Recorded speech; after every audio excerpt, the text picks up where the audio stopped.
I'm getting my stuff ready now because I'm going over to the New Forest to see Dan and see how he's getting on. And actually he's got some kind of meet-up organised. It is 11 degrees in here at the moment. It's noticeably colder at the end of August. It's not so much that the cold is sort of intimidating me, oh, winter's coming. It's this time of year, as the summer ends and we go back into autumn, it always has done, ever since, you know, I was a little kid. I remember this. It just fills me with that feeling of newness and anticipation. And I guess it's just the same at the start of spring, isn't it? So I've got to get my stuff ready and pack the bike. Yeah, at the moment, I'm actually sleeping up here. I've sealed off that bottom room. I swept it out the other day, and I only slept in it another couple of nights, I think, before I just decided I'm so close to installing the ventilation system now. I've got all the components in here in this box to get the ventilation system going. The solar panels outside, really all I need is the battery. So I've just abandoned the bedroom for the foreseeable future. It's going to be done before winter gets here properly. You know, that's going to be quite important. So I kind of want to address this. I cried in the last video when I was up on top of the hill in Cherbourg, and you know, they weren't exactly tears of abject sadness, but it wasn't tears of joy either. I mean, I was talking about a happy subject, wasn't I? I was talking about Julie, but the wider issue I was thinking of was my healing journey, that the last few years of my life that have basically been overshadowed by this illness. Doctors called it psoriasis. I just think of it as trapped energy manifesting as a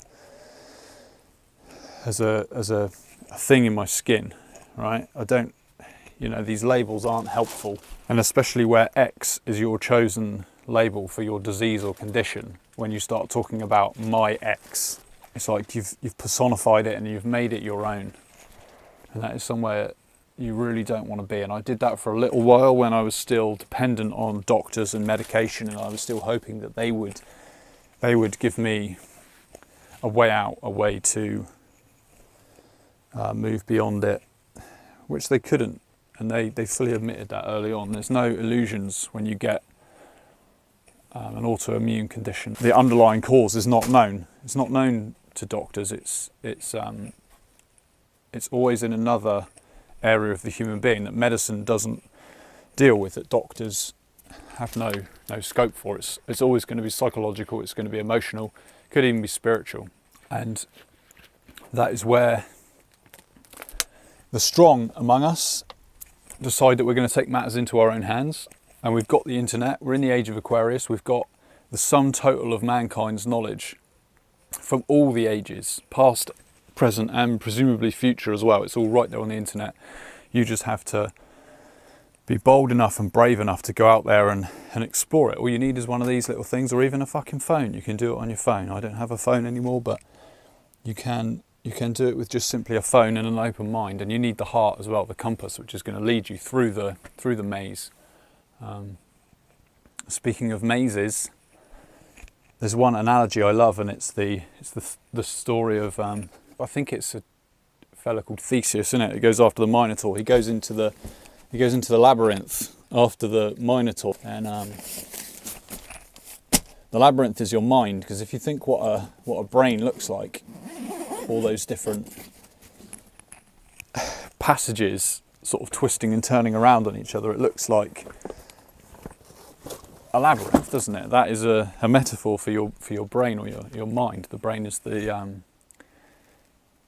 the brain is the most complex structure that we know of, and that includes, you know, the galaxy, what they project out there in the 3D imagining of, you know, what they're looking at in the heavens. They reckon the brain is more complex than that, which is a pretty crazy thing to comprehend. And you've got to remember that everything in the physical is just a manifestation of something that exists on other planes. So there there are other non-physical planes. This is the only physical plane. That's as far as I'm concerned. There are no other physical dimensions. This is it for physicality. Your brain is a physical manifestation of the mind, which resides within the brain. It's just like a receiver, like a receiver, and also a projector. It's how we project our mind out into the world, how we manifest reality. So that story of Theseus going into the labyrinth to slay the Minotaur. The Minotaur's been called various things. It could be any psychological aberration you're experiencing, but typically it gets pegged as the ego. The ego is like the side of you that is kind of the monster, the beast that needs to be slayed. It doesn't have your best interests at heart. It has its own agenda, and it's definitely not interested at all in spiritual awakening or enlightenment of any kind. I don't even think it's like conscious of the fact that you are trying to wake up, that I am trying to wake up, and it's not like, it's not fighting me, it's resisting. It's just digging its heels in and resisting, and it's just trying to trap me in old patterns of behaviour. But sometimes it does feel like it's been described as the enemy within. And I'm reading this book again. I first read this in the summer of 2016, and I never actually got to the end. I think I got to about here, and I got to the nugget of wisdom in the book, which I took as a screenshot, and I've actually gotten here. Fuck it, I'm going to read it. This is basically the power of now, which is like, it's been described as Buddhism for the new age. Basically, Eckhart Tolle breaks it down. This is the nugget of truth from this entire book. The first thing to remember is this: as long as you make an identity for yourself out of the pain, you cannot become free of it. That's for anyone who suffers with a chronic illness. Part of your identity is invested in it. As long as part of your sense of yourself is invested in your emotional pain, you will unconsciously resist or sabotage every attempt that you make to heal that pain. Why? Quite simply because you want to keep yourself intact, and the pain has become an essential part of you. This is an unconscious process, and the only way to overcome it is to make it conscious. This is something I've been wrestling with for years. It's not simple. I don't know why. I think it's simple to outside observers. It's like, oh, why don't you just do this? Why don't you just do that? But the thing is, people who aren't living your exact situation, your exact scenario, they don't have all the information. They don't know what it's like to be you day to day. And they're kind of seeing it through their understanding. Now, if you look at someone who's clearly dealing with some stuff, let's say, that can be an umbrella, that can cover a wide variety of symptoms and situations, dealing with some stuff, and you can look at it and go, okay, well, I'll think back to the toughest time in my life and what I did to get out of it. Well, this is what I did. You know, I changed my career, and I got out of a relationship. I got a new relationship, and everything became okay because I saw that actually it wasn't all that bad in the end. The difference is, some of us just want to, when we get into a long-term period of suffering, it could be illness, it could be psychological, it could be physical, probably it's going to be both. And it's like you just want to return to normality, don't you? You just want to get back to business as usual. And that's the highest thing people are going to aim for. So I just want to go back to when I got up in the morning and I felt all right. You don't necessarily see it as this is a challenge, this is a process, and this is something I need to move through. Which is how I came to see it when I realised it wasn't going to be a case of just taking some pills and waiting for healing to occur. And the funny thing is, just as a digression, medicine never healed anyone. Okay, medicine, all it can do, and this is not a criticism of medicine or doctors. This is exactly what it does, and this is why it's amazing. This is why scientific medicine is amazing. It's really good at treating symptoms. And that's all it does, and that's all we need it to do. The healing always comes from within. Medicine has never healed anything. It's always your belief that the medicine is working, and you'll see the symptoms reducing. Let's say it's a skin thing, and it's like the inflammation is going down, and you'll see that the medicine is working there, and you'll assume that the medicine is healing you, but really you're doing the healing yourself, and you can only do that if you can let go of the pain, right? Which you cannot do if somehow the pain has become an essential part of you. And this has definitely happened in my case. It's been going on so long as well that the labyrinth is huge and the Minotaur's very far away. I'm trying to find that fucker. He's out there somewhere. So, and it's an adventure as well, right? I wouldn't say my life was unsatisfactory in any way, or it was boring or anything like that. But I've got to tell you, this is definitely a very positive lifestyle change, even though it's kind of been carried on by a lot of pain and a lot of sadness and a lot of loss. I am having, I'm having a great adventure out here.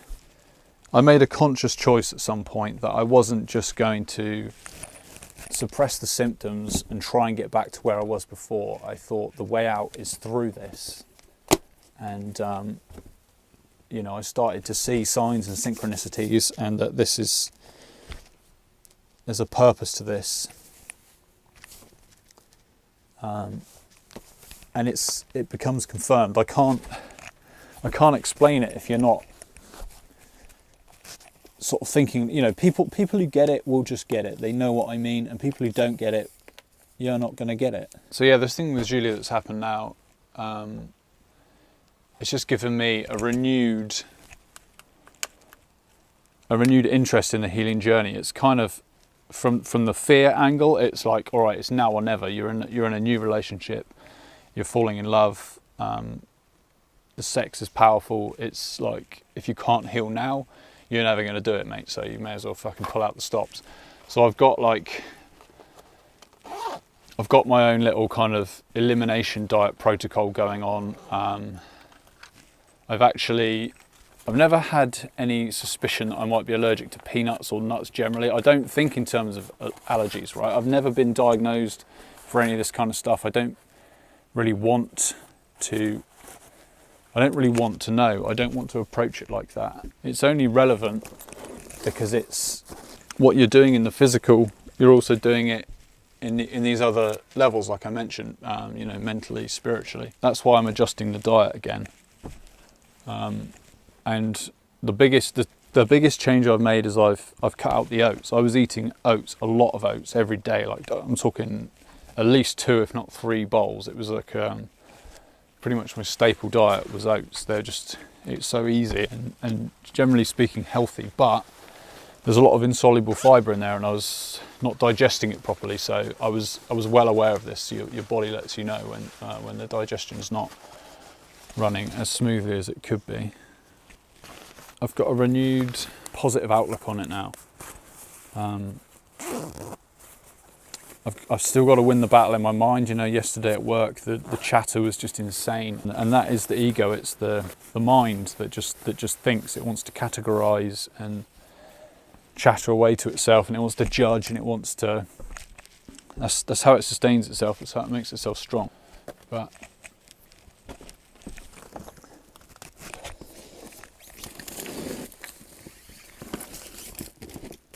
it has a place in Power of Now. Tolle's saying it's supposed to be like a tool that you can take out and use for practical tasks as and when you need it.